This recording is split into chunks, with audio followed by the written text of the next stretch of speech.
La modernidad. La revolución en las ciencias naturales en los siglos XVI y XVII. La revolución industrial. La revolución política de los siglos XVIII y XIX. Muchos cambios, ¿no? ¿Y esto qué implicó para la historia del pensamiento humano? Pues mucho. De hecho, para Dux, el señor que estamos estudiando, la historia del pensamiento en ese momento se dividió en dos y pasamos de tener una lógica subjetivista a una lógica sistémico-procesual.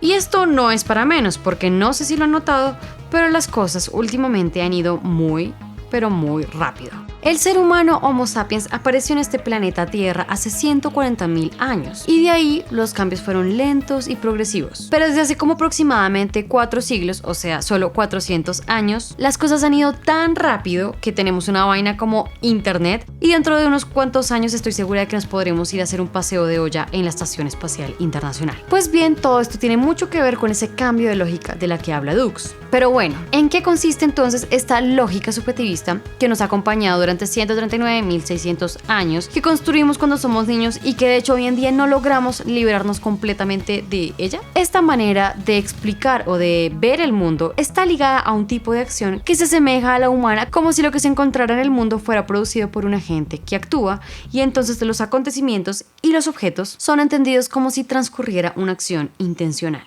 En otras palabras, el mundo parece como si estuviera determinado por un tipo de acciones parecidas a las de los seres humanos, y las explicaciones bajo esta lógica buscan dar cuenta del origen de estas explicaciones a partir de, por ejemplo, la voluntad de un dios, de un espíritu, de las fuerzas de la naturaleza o una institución o cualquier concepto, el cual se materializará en un sujeto para explicar cualquier acontecimiento, objeto, problema, fenómeno. O como dice Dux en la explicación subjetivista, el proceso es a la inversa. Cuando se trata de explicar un fenómeno en el mundo, el pensamiento parte del fenómeno y recorre el camino de regreso a la subjetividad de un agente para luego hacerlo surgir de aquí.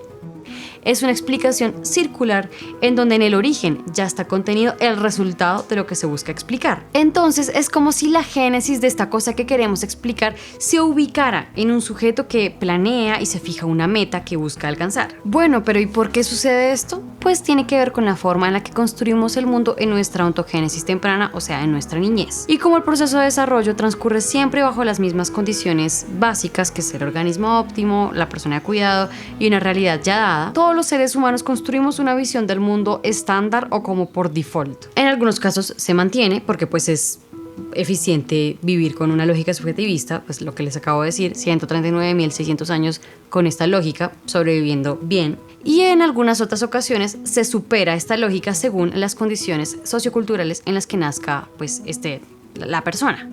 Como los constructos o las estructuras cognitivas que vimos en los episodios anteriores se forman a través de las experiencias que tenemos con el mundo, estas experiencias se convertirán entonces en las primeras estructuras explicativas del mundo, de los objetos y de los acontecimientos. Así, cuando el niño es capaz de hacerse preguntas por el por qué y el cómo de las cosas, estas preguntas serán respondidas bajo esta lógica subjetivista o esta estructura de la acción.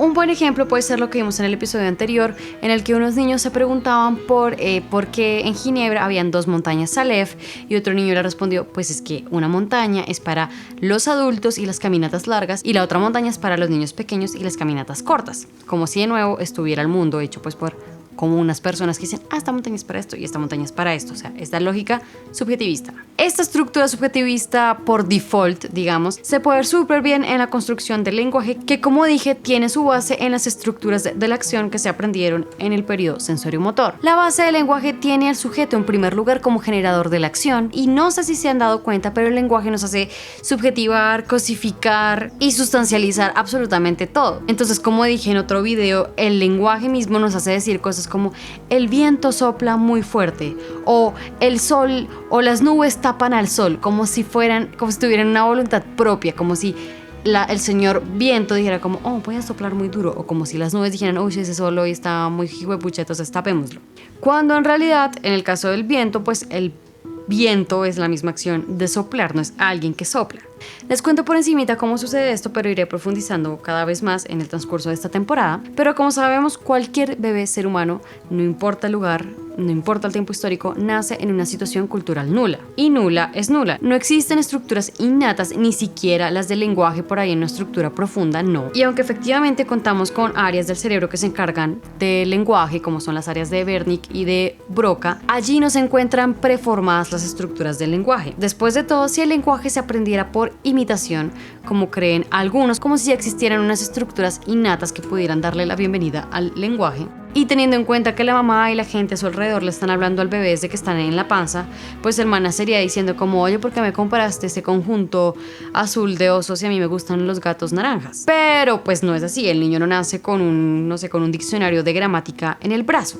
Existen dos condiciones previas fundamentales antes de que el niño pueda decir mamá. Como vimos, en primer lugar necesita entender que su cuerpo es diferente del cuerpo de otros objetos, o sea que necesita distanciarse del mundo porque, como vimos con Piaget, en el punto de partida el bebé cree que él es uno con el mundo y no es capaz de diferenciarse. Y pues bueno, como dije, esto no debe sorprendernos teniendo en cuenta que pues el bebé era literalmente uno con la mamá y pues el vientre era su entorno y pues él era ella y él era todo. Y esto nos lleva a la segunda condición para que el niño pueda decir mamá, deme 1000 para la gaseosa, y es la acción. Antes de poder hablar, el bebé primero tiene que experimentar el mundo a través de sus acciones para ir formando las estructuras que vimos gracias al mecanismo de la inteligencia de la asimilación y la acomodación. Entonces, de contar únicamente con los reflejos innatos de la prensión y de la succión, el niño va formando con sus ejercicios esquemas mentales con la información que le llega del mundo de los objetos.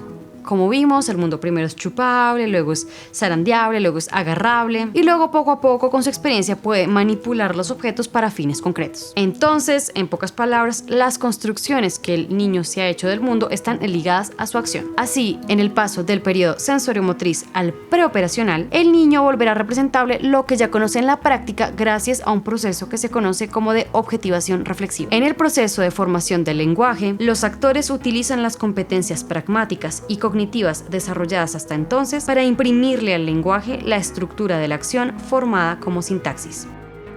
En palabras mundanas, la naciente estructura simbólica es la continuación de la estructura de la acción y se integra en el proceso de la competencia de la acción, o sea, en la búsqueda de ser autónomo, independiente y pues desenvolverse en el mundo. Ahora, el niño seguirá buscando desenvolverse en el mundo con una nueva herramienta, que es el lenguaje, el cual además de permitirle pues desenvolverse en su otro entorno, que es el entorno social, y comunicarse con los otros, nos permiten un mayor distanciamiento de la realidad y facilita la reflexión sobre los esquemas desarrollados hasta el momento. Digamos que el niño agarró algo. Esto hace parte de su inteligencia motora. Cuando llega el lenguaje, él puede decir, subo algo. Y ahora, con esta competencia simbólica desarrollada, puede pensar, si subo esto, pasan X cosas, ya se mueve en otro plano en el que puede combinar distintas variables. De manera que si las estructuras elementales del pensamiento son el resultado de estas primeras formas de experimentar con el mundo, que también podemos ver claramente en la estructura del lenguaje, entonces la explicación de esta lógica debe encontrarse en esas condiciones elementales de experimentación, o sea, en pillar con lupa qué pasa en ese periodo sensoriomotriz y su paso al periodo preoperacional. Entonces, para estudiar en profundidad esta lógica subjetivista de la que habla Dux, volveremos a Piaget para observar en un primer momento cuáles son las bases de la causalidad en la etapa sensoriomotriz, para luego echar un vistazo a cómo se explica el mundo el niño. O sea, qué piensan los niños respecto al pensamiento, qué piensan respecto a las palabras, qué piensan respecto a las cosas, y por qué esta lógica subjetivista hace que los niños tengan un pensamiento animista y artificialista. Una vez hayamos descrito esto que Piaget llama como la representación del mundo del niño, estaremos preparados para ver cómo existen esquemas de representación similares en el desarrollo del pensamiento de la historia humana. El vínculo y los paralelismos entre la ontogénesis y la historia se explican por la sencilla razón de que todos los bebecitos del mundo de esta especie humana deben formar estas estructuras cognitivas determinadas por esta estructura de la acción que se forma en el periodo sensoriomotriz, y deberíamos encontrarlas entre todos los niños de todas las sociedades históricas. Pero luego aquí surge lo peliagudo y lo polémico. Y es, ¿hasta qué punto estas estructuras iniciales constituyen el soporte de las representaciones del mundo de los adultos de las diferentes sociedades históricas? Según Dukes, el grado de complejidad de una sociedad, el cual está ligado a su desarrollo histórico, puede definir el grado de manifestación de una concepción subjetivista del mundo en las representaciones colectivas de la gente de esta sociedad. Hay que decir que Piaget en su momento encontró vínculos entre la forma de pensar de los niños y las formas de pensamiento en la historia, pero no pudo profundizar mucho al respecto y entonces dejó ese trabajo a sus sucesores. Uno de los antropólogos que hizo un estudio sistemático y juicioso de Piaget y la forma de pensamiento en los pueblos primitivos fue Christopher Hallwijk, y pudo confirmar los vínculos entre la forma intuitiva de pensar de los niños y la forma de pensar de las personas adultas en las sociedades tribales, o en otra palabra, la permanencia de esta lógica subjetivista en la adultez. Los adultos fueron niños, y si no existieron las condiciones histórico-sociales que en nuestro caso se concretizan en aproximadamente 3 décadas de escolarización en las que se enseña y se entrena al niño en todo lo que hemos aprendido históricamente y desprendido del contexto, sea el aprender por aprender, impulsando el desarrollo cognitivo más allá de este pensamiento intuitivo hacia uno formal operacional que nos permite ir más allá de las apariencias de las cosas.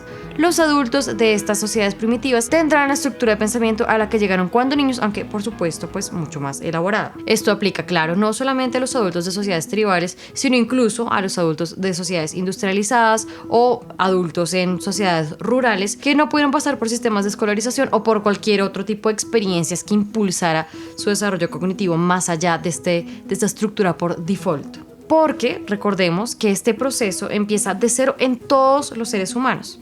Bueno, quiero aclarar 2 cositas antes de cerrar este episodio. La primera hace referencia a la diferencia entre capacidad y competencia. En efecto, todos como parte de la especie Homo sapiens sapiens tenemos el mismo cerebro flexible, contamos con el mismo mecanismo de la inteligencia, la adaptación con la asimilación y la acomodación y la organización que nos permiten adquirir y organizar el mundo en nuestras estructuras cognitivas. Sin embargo, y en palabras de Dukes, las competencias, por otro lado, se adquieren bajo demandas de la organización del mundo. Es decir, que las competencias específicas se desarrollan o no dependiendo de las exigencias del grupo social en el que se hayan nacido. O sea, se tiene lo que se ha trabajado. Les pongo un ejemplo, digamos que un atleta profesional super pro y yo no vamos a tener las mismas competencias a la hora de correr, pues este hipotético atleta ha dedicado toda su vida a entrenar, a correr, a comer, no sé, barritas de cereal o de proteína, mientras que yo me he dedicado toda mi vida a gordear. Es normal que él tenga unas competencias que yo no tengo, a pesar de que en la base los dos tenemos el mismo cuerpo.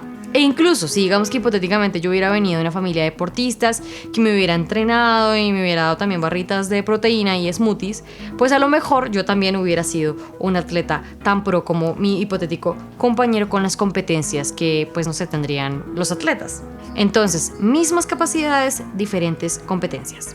En esta línea existen grandes diferencias en la manera en cómo se entrena a los niños de sociedades modernas respecto a los niños de sociedades primitivas para que puedan desenvolverse eficientemente en el mundo de los adultos. En las sociedades modernas, yo sé que el término es conflictivo, pero no puedo hacer paréntesis a cada rato. En las sociedades modernas hay un espacio abstraído de la realidad específicamente para aprender, o sea, el jardín, el colegio y la universidad, en donde se le enseña al niño, al joven y al adulto básicamente un resumen de los logros cognitivos que ha tenido la especie, pero fuera de su contexto original.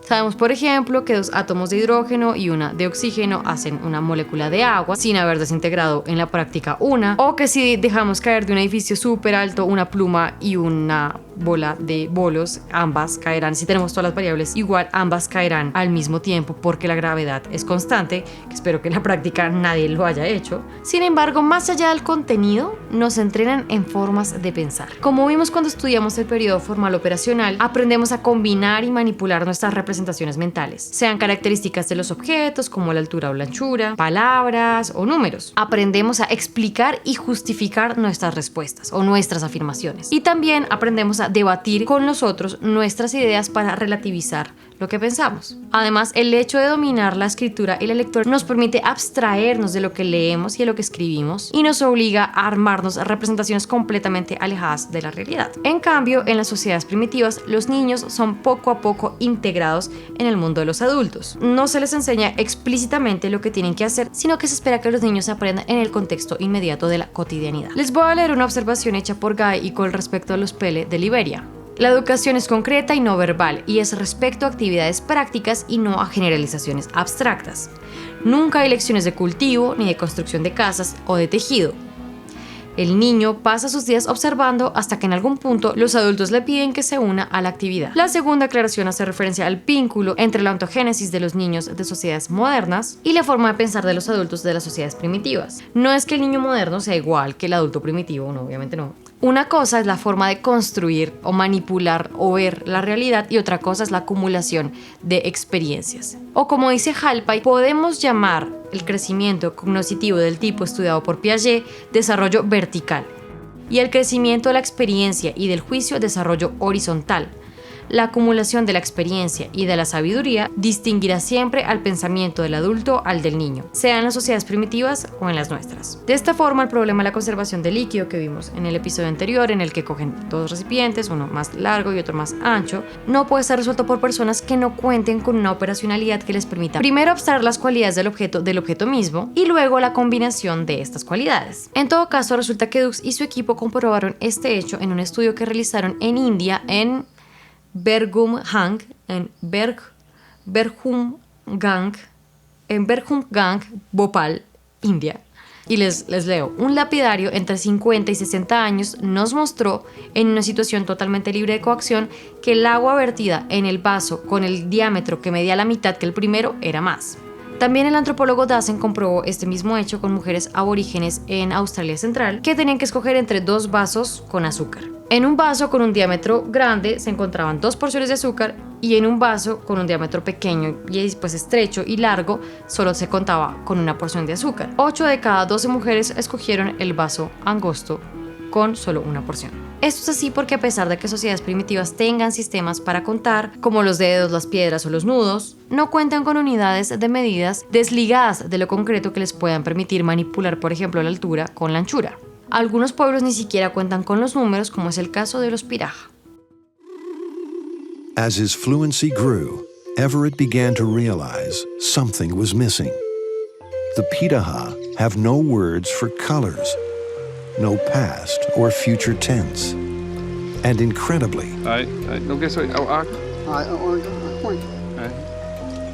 the Pirahã have no numbers.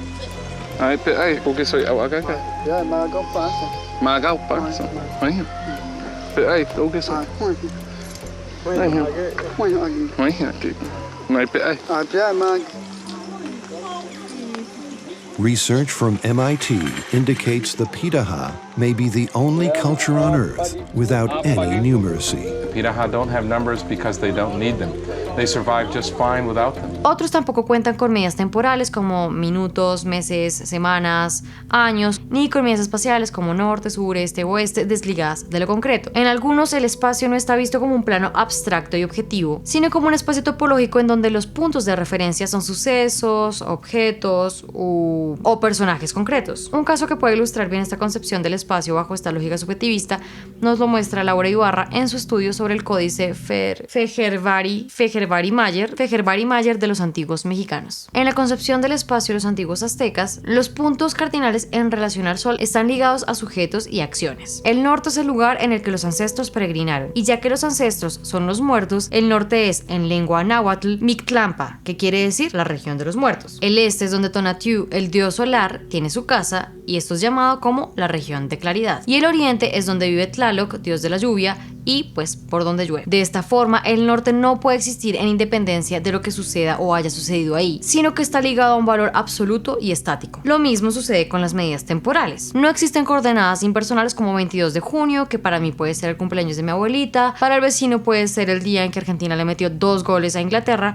y para la señora de la esquina puede ser un día cualquiera. En el pensamiento primitivo, el tiempo está ligado a sucesos concretos, como por ejemplo las temporadas de siembra o el momento de traer el ganado a la casa. Bueno, les voy a leer una cita de Hallpay respecto a los Tawade. Los calendarios tratan a los acontecimientos como si fueran puntos o tramos a lo largo de un camino, de manera que en el tiempo intuitivo solo se necesita saber el orden de los acontecimientos, o sea, la sucesión, y si duran relativamente mucho o poco tiempo, duración.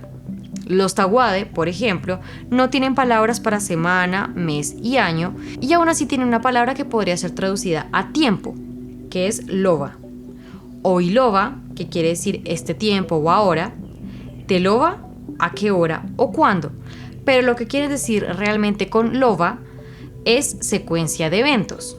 Entonces, Oilova es más esta secuencia de eventos, pero secuencias de eventos establecidos no pueden formar series medibles como las horas de un reloj de 24 horas.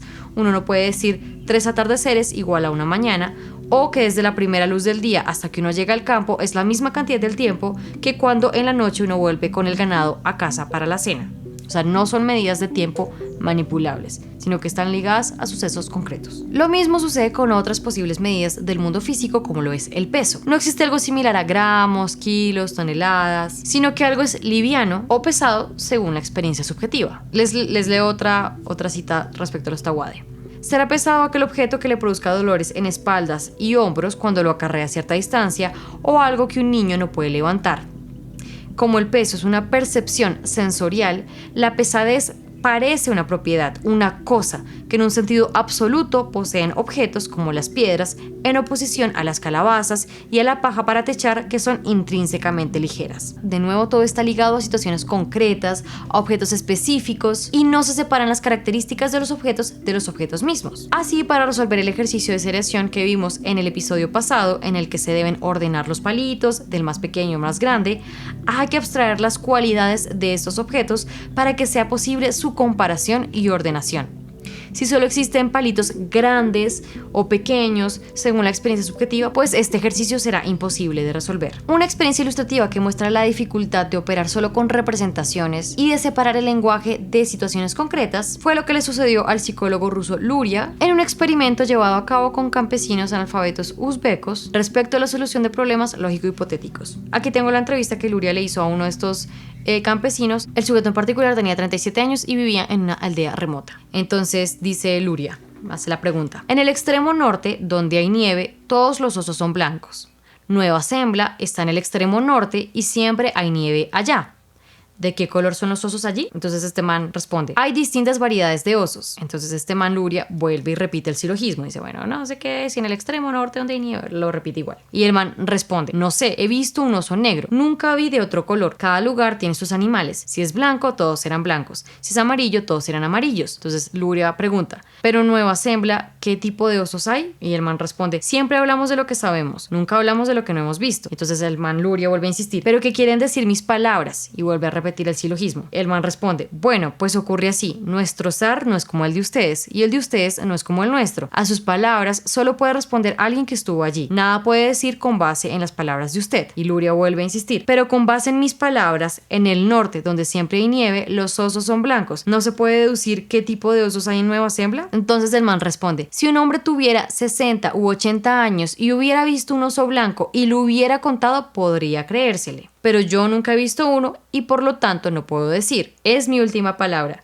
Quienes lo han visto pueden decirlo. Quienes no lo han visto nada pueden decir. En ese momento se acerca un uzbeco joven e interviene y dice: a partir de lo que usted ha dicho, se deduce que todos los osos son blancos allí. Entonces el man Luria pregunta: bueno, entonces ¿quién de ustedes dos tiene la razón? Y el primer man responde: lo que el gallo sabe hacer, lo hace. Lo que sé, lo digo, y no voy más allá de eso. Así, el pensamiento intuitivo predomina la experiencia propia y las características particulares de las cosas. O en otras palabras, prevalece la relación de la persona con las cosas y no tanto la relación de las cosas entre sí. Ahora, no contar con la operacionalidad del pensamiento no quiere decir que las personas de estas sociedades no puedan vivir bien y eficientemente. De hecho, no lo han desarrollado no porque potencialmente no puedan hacerlo, recordemos, mismas capacidades, sino porque no lo necesitan. Bajos niveles de organización no representan demandas al desarrollo cognitivo.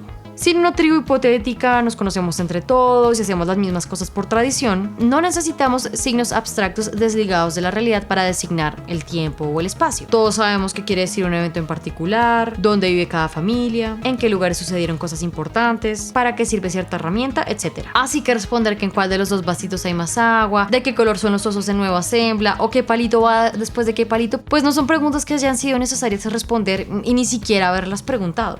¿Por qué? Porque la base del desarrollo, más allá de esta visión intuitiva o subjetivista, no es endógena. No existe un aumento cognitivo porque a alguien le entró la gana de comprender el mundo de otra manera, sino que es el resultado de demandas sociohistóricas que el medio exterior le presenta al sujeto, las cuales se traducen entonces en el logro de ciertas competencias cognitivas. Existen muchos ámbitos de la cognición a estudiar. Aquí mencioné a modo de introducción varios: el tiempo, el espacio. Sin embargo, en el siguiente episodio profundizaremos más la categoría de la causalidad bajo esta lógica subjetivista, y para esto haremos un zoom al desarrollo ontogenético para ver cómo empieza a surgir esta causalidad desde el periodo sensorio-motor. Muchas gracias por ver este video. Si les gustó el contenido, por favor compártanla con sus amigues, suscríbanse al canal si es la primera vez que están por aquí. Si quieren tirarme un tomate picho, porque bueno, yo sé que todo esto es súper mega polémico, hold it, ténganlo ahí, así esperen a que se piche un poco más, y cuando termine la tercera temporada decidan si me lo lanzan en la cara, espero virtualmente, o no. Quiero agradecer de nuevo a Tatiana Roncancio, quien me ha ayudado leyendo los guiones y haciéndome sugerencias en este y en videos anteriores. Nos vi en el siguiente capítulo. Bye.